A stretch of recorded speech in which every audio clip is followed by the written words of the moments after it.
సంగారెడ్డి జిల్లా చౌట్కూర్ మండల పరిధిలోని పోచంపల్లి రహదారి చుట్టుపక్కల ఉన్న మొక్కలను నరికేస్తున్నారు.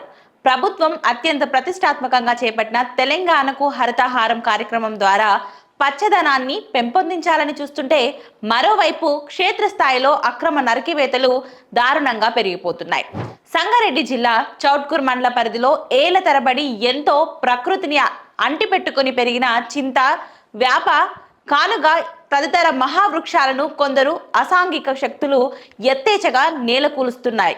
అటవీ శాఖ అధికారులు మాత్రం పట్టించుకోవడం లేదనే విమర్శలు వ్యక్తమవుతున్నాయి.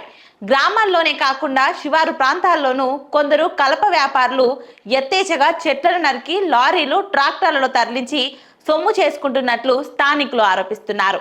క్షేత్రస్థాయిలో గైహాజరవుతున్న అధికారులు చెట్లు నరుకుతున్నారంటూ బాధ్యులైన అధికారులకు ముందే సమాచారం ఇస్తున్నప్పటికీ వారు క్షేత్రస్థాయి పరిశీలనకు రావడం లేదని ప్రజలు వాపోతున్నారు.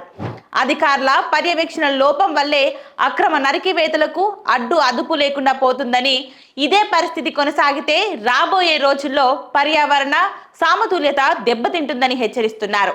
ఇప్పటికైనా అటవీ, రెవెన్యూ శాఖ అధికారులు సంయుక్తంగా స్పందించి అక్రమంగా చెట్లను నరుకుతున్న వారిపై కఠిన చర్యలు తీసుకోవాలని చౌట్కూర్ ప్రజలు కోరుతున్నారు.